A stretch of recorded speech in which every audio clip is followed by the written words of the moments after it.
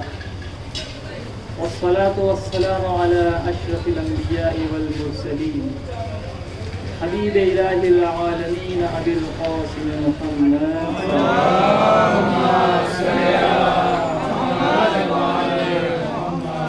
وعلى أهل بيته الطيبين الطاهرين المعصومين المنتخبين.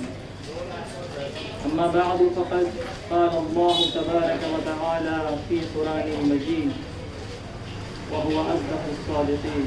بسم الله الرحمن الرحيم. إنا لله وإنا إليه راجعون. صلوات محمد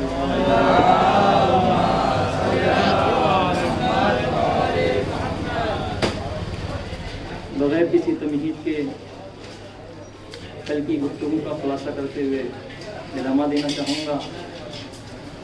ہم نے کل کی مجلس میں جو بات کہی وہ حضرت عیسیٰ علیہ السلام اور ان اہل قبور سے وہ ملاقات جس میں سبقت کی بات کی گئی تھی کہ حضرت عیسیٰ نے ان سے کہا کہ ہم 4 چیزوں میں آپ کا سبقت رکھتے ہیں، وہ بیان ہوئی. اور اہل قبور نے بھی کہا کہ ہم بھی آپ کا 4 چیزوں میں سبقت رکھتے ہیں، وہ بھی بیان ہوا. جس میں پہلا جان کنی کے عالم میں جو اہل قبور نے گزارے وہ یہ جان کنی کیا ہوتا ہے، سکرۃ الموت کیا ہوتی ہے وہ بیان کیا. ایک مومن اور ایک کافر کو کیسے موت آتی ہے اس کے دونوں پہلو بیان کیے. دوسرا فشار قبر کی پہلی رات، اور تیسرا منکر و نکیر کے سوالات اور اس کے جوابات، اور آخر میں وہ خوف جو اہل قبور کو اس دنیا میں تھا کہ جب ہم اس دنیا میں تھے تو ہم کو یہ خوف تھا کہ کہیں ہمارا ایمان ہم سے زائل نہ ہو جائے موت کے وقت. تو اس پہ بھی گفتگو ہوئی اور اس میں بتایا کہ ہمیں اپنے لیے بھی اور مومنین کے لیے بھی با ایمان جانے کے لیے دعا کرنی چاہیے. پھر اس کے بعد ہم نے کہا کہ وہ جو موت ہے ہم کیوں اس سے اتنا دور بھاگتے ہیں، کیوں ڈرتے ہیں، اس کی علتیں کیا ہیں. ہم نے اس کے کئی مطالب بیان کیے کہ انسان کیوں موت سے ڈرتا ہے. اس کے بعد اس کا توڑ، یعنی ہم کون سے عمل انجام دیں جس کی وجہ سے ہم موت سے مانوس ہو جائیں، موت سے ڈرے نہیں. اور پھر آخر میں ایک نتیجہ میں نے دیا کہ چونکہ ہم نے اپنی زندگی میں جو بھی کام کرتے ہیں چاہے اچھا ہو یا برا اس کو ہم عادت بنا لیتے ہیں، پھر وہ عادت ایک ملکہ بن جاتا ہے، پھر اس سے نکلنا بہت مشکل ہوتا ہے. تو انسان اسی طرح اپنی زندگی گزارتا ہے اور غفلتوں میں رہتا ہے. یہ غفلت کیسی چیز ہے، اسی غفلت کے اوپر انشاءاللہ آپ کے سامنے کچھ چیزیں پیش کروں گا. سماعت فرمائیے گا. ایک صلوات پڑھ دیں محمد وعلی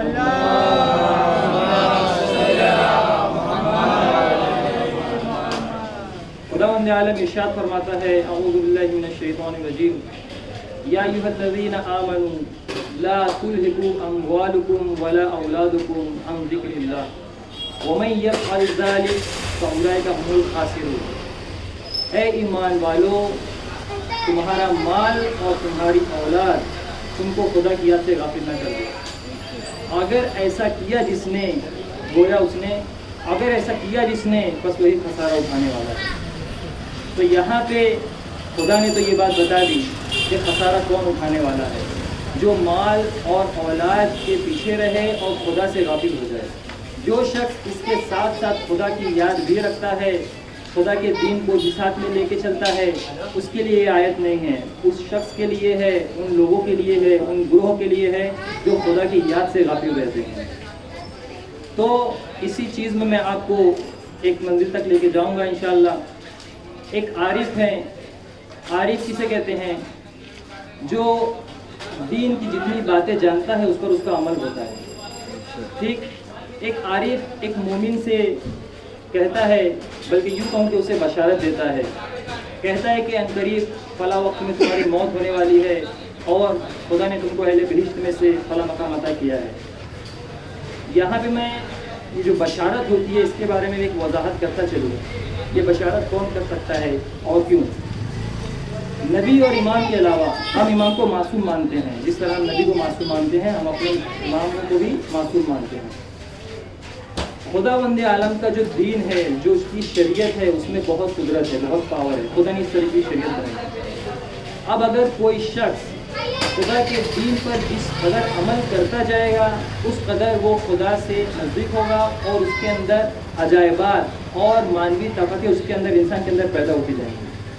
خداوند عالم خود ارشاد فرماتا ہے، اے میرے بندے تو میری اطاعت کر اور میں تجھے اپنے جیسا بنا دوں، تاکہ میں تجھے اپنے جیسا بنا دوں.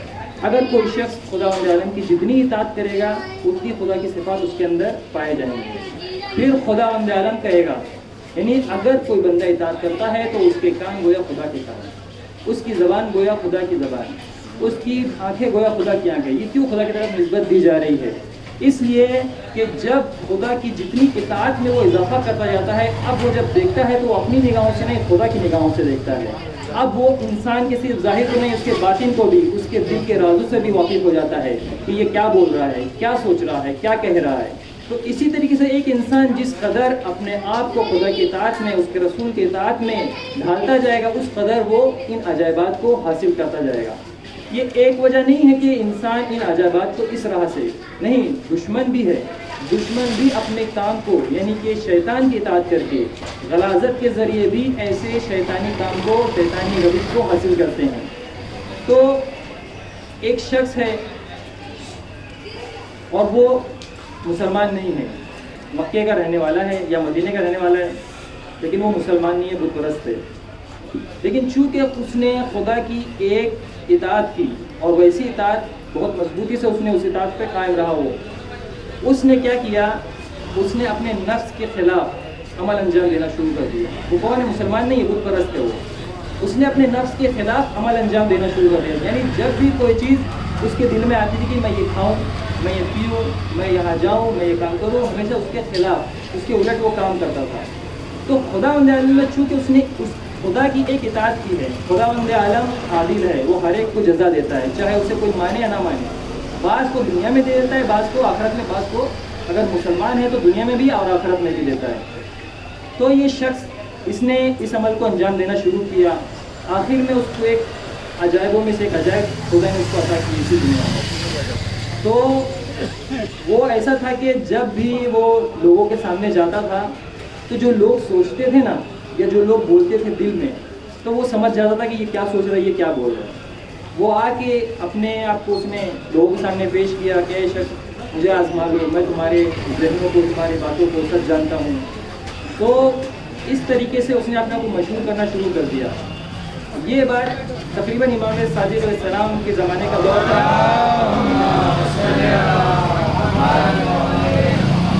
آپ تک یہ بات پہنچائی جاتی ہے کہ فلاں شخص ہے اور اس طریقے کا دعوے دار ہے اور اس کی تمام باتیں سچ بھی ثابت ہو رہی ہے.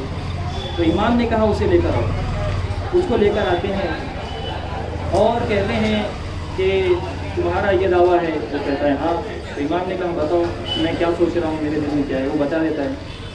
تو امام پوچھتے آخر بتاؤ تم نے یہ جو ہنر ہے وہ کہاں سے حاصل کیا؟ یہ جو تمہارے پاس عجائب آیا ہے، یہ عجیب جو چیز آئی ہے، یہ معجزے، ہم معجزہ نہیں کہیں گے، یہ معجزہ نہیں ہوتا. ٹھیک. تو یہ جو عجیب عجائب آیا ہے تمہارے پاس، یہ کہاں سے آیا ہے؟ تو اس نے یہی جواب دیا جو میں نے آپ کو بتایا کہ میں اپنے نفس کے خلاف عمل انجام دیتا ہوں. تو ٹھیک ہے. امام نے کہا کہ اب میں تم سے ایک چیز کہنا چاہتا ہوں، وہ یہ کہ تم مسلمان ہو جاؤ. اس نے کہا میں نہیں ہوں گا مسلمان. تو امام نے کہا ٹھیک ہے، اب تم اپنی وہی پرانی بات پر عمل کرو.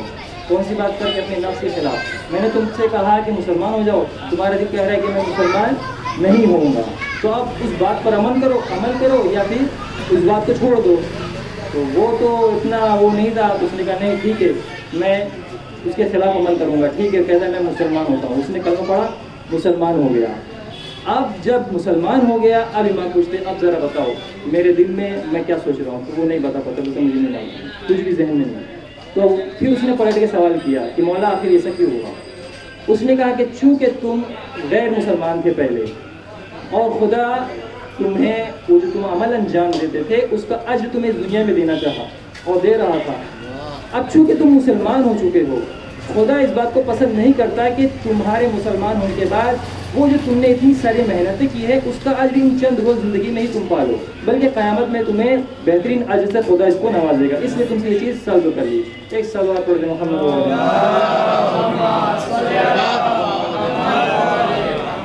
تو یہ خدا کی شریعت کی قدرت ہے، یعنی ایک انسان اگر ایک چیز پر بھی مکمل طور سے عمل پیرا ہو، پر عمل کرے، خدا کے احکام کی پیروی کرے تو وہ بہت سے عجائبات کو دیکھ سکتا ہے، اس کو احساس کر سکتا ہے۔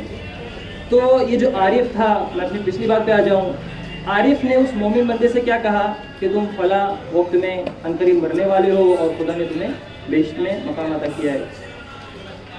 اب وہ خوشی کے مارے کیا کہتے ہیں، خوشی میں سمایا نہیں اور وہ بے ہوش ہو گیا۔ گھر والوں نے دیکھا، رونا پیٹنا شروع کر دیا کہ ہائے کیا ہو گیا ہے، کیا ہو گیا۔ وہ جب ہوش میں آیا تو اس نے کہا کہ کیا ہوا، تم لوگ کیوں رو رہے ہو، جبکہ مجھے خوشخبری دی گئی ہے کہ موت کے بعد میں جنت میں جاؤں گا، تمہیں تو خوش ہونا چاہیے، اور میں تو چاہتا ہوں کہ میں جلد سے جلد مر جاؤں۔ بس یہ کہنا تھا کہ پھر وہ گھر والے زور زور سے رونے لگے، تمام بچے، بیوی اور جو دوست وغیرہ سب رونے لگے۔ تو پھر کہتا ہے کہ اچھا یہ بتاؤ تم لوگ رو کیوں رہے ہو؟ میں یہ جو سب بات کر رہا ہوں اسی آیت کے ضمن میں کہ مال اور اولاد تمہیں غافل نہ کر دے خدا کی یاد سے، تمہیں ہلاکت میں نہ ڈال دے خدا کی یاد سے، ورنہ خسارہ اٹھانے والے میں ہو گے۔ میں اسی موضوع پہ لے کے آپ کو چل رہا ہوں۔ تو جب وہ کہتا ہے کہ تم لوگ کیوں رو رہے ہو، بچوں سے پوچھتا ہے تو وہی جواب دیتے ہیں کہ ہم بغیر باپ کے ہو جائیں گے، یتیم ہو جائیں گے، ہمارا کوئی سرپرست نہیں ہوگا۔ پھر میں اپنی بیوی سے پوچھتا ہے تو وہ بھی یہ جواب دیتی ہے میں بن شوہر کے ہو جاؤں گی، میرا نام و نفقہ دینے والا کوئی نہیں رہے گا، میں بیوہ ہو جاؤں گی۔ دوست بھی وہ جواب دے گا ہم بغیر دوست کے ہو جائیں گے، تنہا ہو جائیں گے۔ پھر وہ افسوس کرتا ہے، ہائے افسوس، میں نے اپنی اتنی پوری زندگی تم لوگوں پر نچھاور کر دی، تم بچوں پر، بیوی پر، دوستوں پر نچھاور کر دی، لیکن تم لوگوں نے اس موقع پر بھی، یعنی میرے موت کے موقع پر بھی صرف سنا، جبکہ میری موت ہوئی نہیں، صرف سنا اور تم نے اپنے بارے میں سوچنا شروع کر دیا کہ ہائے میں تنہا، میں اکیلا، میں بیوہ، یہ تم نے اب میرے بارے میں نہیں سوچا کہ ارے ابھی یہ مر گیا ہے، اس کی جان کے لیے کیا حالت کیسی ہوئی ہوگی، ابھی اس کے ساتھ فشار قبر کے ساتھ اس کا فشار قبر کیسا ہوگا، آیا ہوگا کہ نہیں ہوگا، اس نے کون کون سے اعمال چھوڑے ہیں، کون سے واجبات کو چھوڑے اس کو انجام دینا ہے نہیں دینا، اس کے ساتھ کیسے سوالات ہوں گے، یہ کس طریقے سے، یہ سب تم نے کچھ نہیں بولا اور سیدھا اپنی زندگی کے بارے میں سوچتے رہے۔ اس طریقے سے اس نے افسوس کیا۔ یہ ایک بات۔ دوسری بات، ایک شخص ہے اس کے 3 دوست ہیں اور اس شخص کا ان تینوں دوستوں سے الگ الگ رویہ ہے۔ ایک شخص کے پاس اس کا جو ایک شخص ہے اور اس کے 3 دوست ہیں۔ پہلے دوست سے اس شخص کا جو رویہ ہے وہ ایسا ہے کہ اس کے لیے ہر لمحہ ریڈی ہے، ہر وقت اس کی خدمت کرتا ہے، جب موقع ملتا ہے اس کے پاس جاتا ہے، اس کی مدد کرتا ہے، اس سے اچھے سے پیش آتا ہے۔ کوئی ایسا لمحہ نہیں چاہے رات ہو دن ہو، 12 14 گھنٹے اس کے لیے کام کرتا ہے۔ اب دوسرا شخص آتا ہے، دوسرے شخص کے پاس، یہ جو ایک شخص ہے اس کے 3 دوست ہیں، یہ شخص اپنے دوسرے دوست کے پاس آتا ہے۔ اب وہ جو شخص ہے اپنے دوسرے دوست کے پاس، تو یہ پہلے والے شخص سے زیادہ اس سے محبت کرتا ہے، یعنی اس کی ہر مرادیں پوری کرتا ہے، جو اس کی حاجتیں ہوتی ہیں اس کو پوری کرتا ہے، اس کی ضرورتوں کو پورا کرتا ہے، اس کو ناراض ہونے نہیں دیتا۔ تو یہ جو دوسرے والے دوست سے زیادہ محبت کرتا ہے پہلے والے کی بنسبت، لیکن جو تیسرا والا دوست ہے اس سے تھوڑا روٹھا رہتا ہے، یعنی کیا، اس سے جلدی ملتا نہیں، جب وقت پڑتا ہے تو اس کے پاس جاتا ہے، اس سے کبھی کبھار ملتا ہے، ضرورت پڑنے پر وہ بھی اس کو کوئی اہمیت نہیں دیتا۔ تو ایک وقت ایسا آتا ہے کہ بادشاہ کا بلاوا آ جاتا ہے، اب یہ پریشان ہو جاتا ہے کہ اب کیا کروں، بادشاہ نے بلایا ہے مجھے، اب اس کے پاس کچھ ہے نہیں کہ میں بادشاہ کے پاس جاؤں اور خالی ہاتھ تو صحیح نہیں رہے گا، بادشاہ ناراض ہوگا۔ تو پہلے والے دوست کے پاس جاتا ہے جس کے لیے وہ دنوں رات ایک کر دیتا ہے۔ وہ کہتا ہے کہ بھائی بادشاہ کا بلاوا آیا ہے اور تم جانتے ہو کہ میرا تمہارے ساتھ کیسا سلوک ہے، میں نے تمہارے لیے کیا کیا کیا، کتنا وقت دیا۔ تو وہ کیا کہتا ہے کہ جب تک بادشاہ نہیں تھا، جب تک تم یہاں تھے، بادشاہ نے نہیں بلایا تھا، تب تک میں تمہارا ضرورت تھا، میں تمہارا دوست تھا، تمہاری ضرورت تھا۔ اب جب کہ بادشاہ نے بلا دیا ہے، اب میں کسی اور کی ضرورت ہو گیا ہوں۔ ہاں میں تم کو ایک کات لباس دے سکتا ہوں، بس اس سے زیادہ کچھ نہیں دے سکتا۔ اب وہ مایوس ہو جاتا ہے، وہاں سے اپنے دوسرے دوست کے پاس آتا ہے۔ دوسرے دوست کے پاس جب آتا ہے تو اس سے بھی وہی بیان کرتا ہے، بادشاہ کا بلاوا آیا ہے اور میرے خالی نہ تھے، اور تم جانتے ہو کہ میں نے تم سے سب سے زیادہ محبت کی، تمہارے لیے ہر چیز نچھاور کیا، تمہیں کبھی تکلیف نہیں ہونے دی، تمہاری ہر بات کو مانا۔ اب مجھے ضرورت ہے، بادشاہ کے پاس جانا ہے، تم مجھے کیا دو گے؟ تو جو دوسرا والا دوست ہے وہ کہتا ہے کہ بے شک میں تو نہیں چاہتا کہ تم جاؤ بادشاہ، لیکن اگر بلاوا آیا ہے تو میں تمہیں زیادہ کچھ نہیں دے سکتا، کیونکہ میرے بہت سے اور دوسرے کام بھی ہیں۔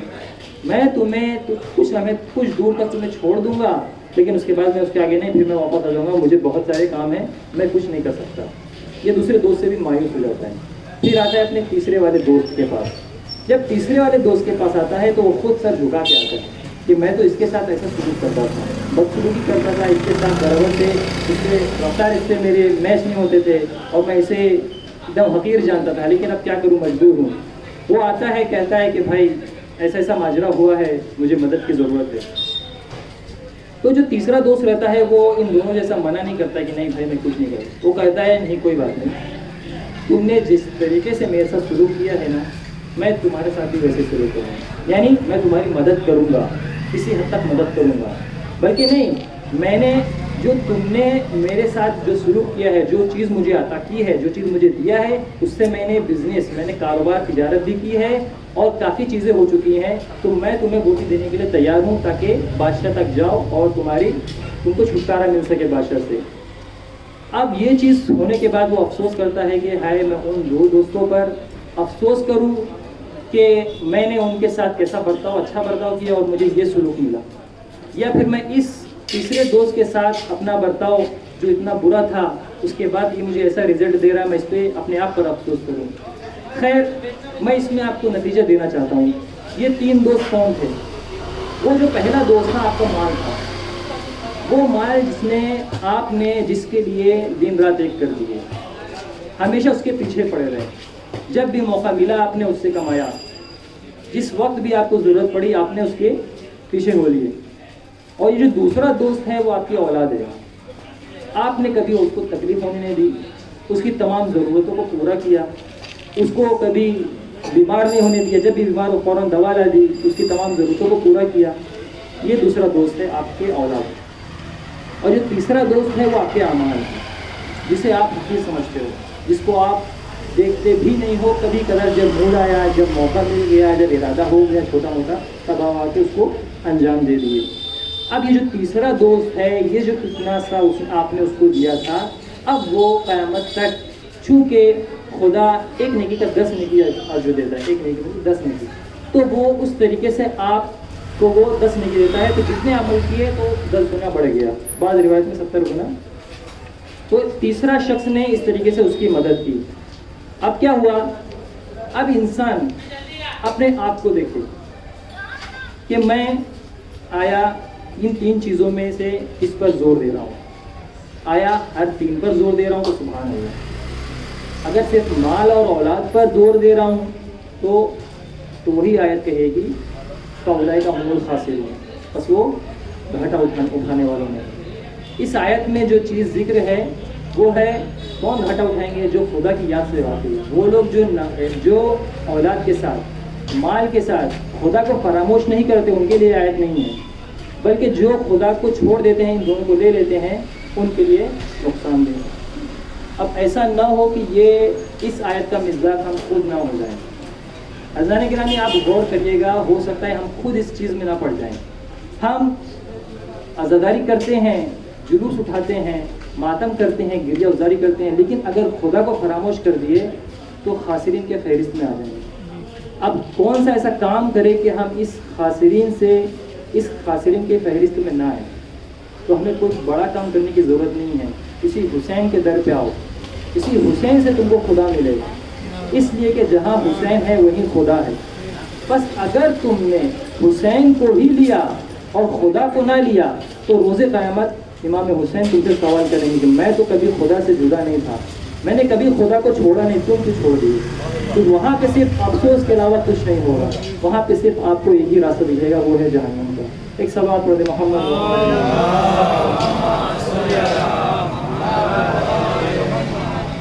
بس اللہ نے گرامی وقت تمام ہو گیا، حالانکہ 15-20 منٹ کا وقت ملتا ہے، لیکن میں ٹائم دیکھنے کی کوشش نہیں ہوتی، وقت جائے گا۔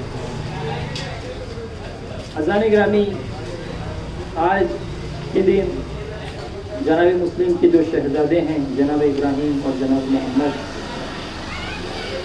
ان کے بارے میں تھوڑی گفتگو کرنا چاہتا ہوں۔ جب کربلا نمودار ہو چکی، روز عاشور بھی گزر چکا، اور قیدی بنا کے جب یہ کوفہ لے جائے گئے اسیران اہل بیت، تو انہیں قید بھی کیا گیا۔ یہ جو 2 ننھے بچے تھے جناب مسلم کے، 1 سال تک تقریباً قید رہے، اس کے بعد ان کو موقع ملا، یہ باہر نکلے اور وہاں سے بھاگنا چاہا، کیونکہ جان بچانا واجب ہے۔ اب یہ کوفہ کی گلیوں میں ہیں، انہیں راستہ بھی نہیں معلوم، یہ ننھے بچے کیا کریں۔ ایک وقت آتا ہے کہ یہ رات کے سمے چھپے ہوتے ہیں اور ان کے کانوں میں آوازیں آتی ہیں، مسلم کو مارو، مسلم کو مارو۔ تو جو چھوٹا بچہ، چھوٹا بھائی کہتا ہے کہ بھیا یہ کس مسلم کی بات کر رہے ہیں، بھیا یہ کس مسلم کی بات کر رہے ہیں؟ تو بڑا بھائی کہتا ہے کہ یہ ہمارے بابا نہیں ہیں۔ لیکن جب وہ سر اٹھا کے دیکھتا ہے بھائی کی طرف تو آنکھوں سے آنسو جاری ہیں، تو کہتا ہے بھیا آپ کو تو جھوٹ بھی بولنا نہیں آتا۔ یہ روتے ہوئے کہتا ہے بھیا آپ کو تو جھوٹ بھی بولنا نہیں آتا۔ یہ کہنے کے بعد موقع ملتے ہی وہ دونوں دوسری جگہ جاتے ہیں۔ ارباب اعزاء، ایک وقت ایسا آتا ہے کہ اب صبح نمودار ہو رہی ہے، ان کو چھپنا ہے، تو وہ ایک درخت کے ٹہنی پہ سوار ہوتے ہیں، ایک درخت کے ٹہنی پہ بیٹھ جاتے ہیں تاکہ اپنے آپ کو بچا لیں، اور جس جگہ وہ رہتے ہیں اسی کے نیچے ایک کنواں رہتا ہے۔ تو ایک مومنہ خاتون، بعض روایت میں آئے کہ تاریخ میں آئے کہ اس کی کنیز آتی ہے، مومنہ خاتون جب بالٹی میں پانی لینے کے لیے کنویں میں ڈالتی ہے، تو بالٹی جب نکالتی ہے تو پانی ٹھہرنے کے لیے، کیونکہ اس میں بہت ساری چیزیں بھی ہوتی ہیں، تو دیکھتی ہے کہ اس میں کچھ 2 چہرے نظر آ رہے ہیں۔ جب وہ اوپر نگاہ اٹھاتی ہے تو دیکھتی ہے کہ 2 چاند سے چہرے ہیں، تو ان کو پوچھتی ہے تم کون ہو؟ تو بڑا بھائی بولتا ہے کہ ہم کوئی نہیں ہیں۔ پھر وہ بولتی ہے کہ تم لوگ ڈرو نہیں، میں مومنہ ہوں، آل رسول کی ماننے والی ہوں، تم مجھ سے ڈرو نہیں۔ تو چھوٹا لڑکا فوراً بے جھجک بولتا ہے کہ ہم مسلم کے بیٹے ہیں، محمد اور ابراہیم۔ تو وہ کہتی ہے کہ ہاں میں ان کی ماننے والی ہوں، علی و آل رسول و آل علی کی ماننے والی ہوں، آؤ میرے گھر تشریف لاؤ، تمہاری مہمان نوازی کروں۔ وہ لے کے جاتی ہے اور انہیں اچھے سے کھلا پلاتی ہے، اور کہتی ہے کہ دیکھو رات کو جب سونا تو آواز نہ کرنا، رات کو جب سونا تو آواز نہ کرنا، اس لیے کہ میرا شوہر سمجھ جائے گا۔ وہ اپنے شوہر کے بارے میں یہ نہیں بتاتی کہ وہ فاسق و فاجر ہے اور ابن زیاد کے لشکر کا ہے۔ یہ کہہ کے وہ بچے سو جاتے ہیں رات کو، اور اس طرف حارث آتا ہے اور تھکا ماندہ آتا ہے اور یہی کہتا ہوا کہ وہ بچے پتہ نہیں کہاں چلے گئے۔ رات دن بھر ڈھونڈتا رہا، کہتا تھوڑا آرام کر لوں پھر میں جاؤں گا انہیں ڈھونڈنے۔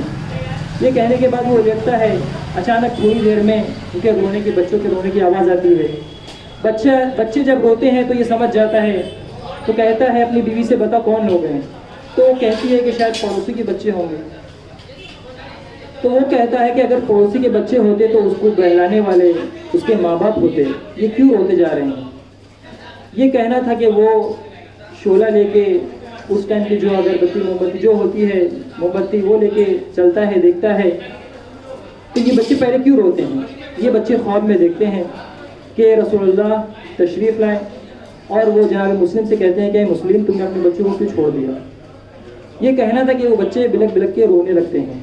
اس طرف وہ آتا ہے اور اسی کمرے میں پہنچ جاتا ہے جہاں یہ 2 بچے رہتے ہیں، اور ان کو شعلہ رکھتا ہے، اور یہ نہیں کہوں گا کس طریقے سے، بس یہی ملتا ہے کہ دونوں کے بالوں میں وہ ہاتھ اٹھاتا ہے، ہاتھ رکھتا ہے اور اس طریقے سے گھسیٹ لیتا ہے، اور ان کو وہیں پہ رسی میں باندھ کے آرام کرتا ہے، اور پھر صبح اٹھتا ہے اور پھر کل صبح اٹھنے کے بعد اپنے غلام اور اپنے بیٹے کو لے کے جاتا ہے دریا کے کنارے اور کہتا ہے کہ اے غلام اسے مار دو. وہ کہتا ہے کہ میں نہیں مار سکتا, میں اپنی زندگی میں اتنے 2 خوبصورت چاند سے بچے نہیں دیکھے ہیں, میں انہیں نہیں مار سکتا. پھر اپنے بیٹے کو بھی یہی حکم دیتا ہے, لیکن اس کا بیٹا بھی مارنے سے انکار کر دیتا ہے. اب وہ کہتا ہے کہ تم لوگ مرنے کے لیے تیار ہو جاؤ, اب تم لوگ دونوں مرنے کے لیے تیار ہو جاؤ اور اپنے کپڑے اتار دو, میں تمہاری گردن اتار دوں گا.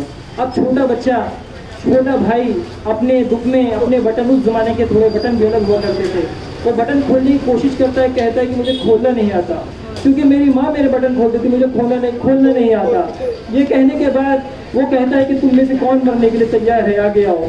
تو بڑا بھائی آگے آتا ہے, بڑا بھائی آگے آتا ہے تو کہتا ہے کہ تم کیوں مرنا چاہتے ہو. تو وہ کہتا ہے میں نے اپنی ماں سے سنا تھا, اپنی ماں سے سنا تھا کہ بیٹا, چھوٹا بھائی بیٹے کی مانند ہے, اس وجہ سے میں آگے آیا. پھر کہتا ہے ٹھیک ہے. جیسے ہی وہ تلوار کھینچتا ہے فوراً چھوٹا بھائی آگے آ جاتا ہے. وہ کہتا ہے اب تم کیوں آگے آئے. کہتا ہے کہ میں نے بھی ماں سے سنا تھا کہ بڑا بھائی باپ کی مانند ہوتا ہے, اس لیے میں آگے آیا ہوں. بس یہ کہنا تھا عزیزان گرامی. اس ملعون نے تلوار اٹھائی اور ان دونوں بھائیوں نے آپس میں گلے ملے اور ایک ساتھ اس ملعون نے ان دونوں کی گردن اڑا دی اور اس طریقے سے دونوں کو شہادت نصیب ہوئی.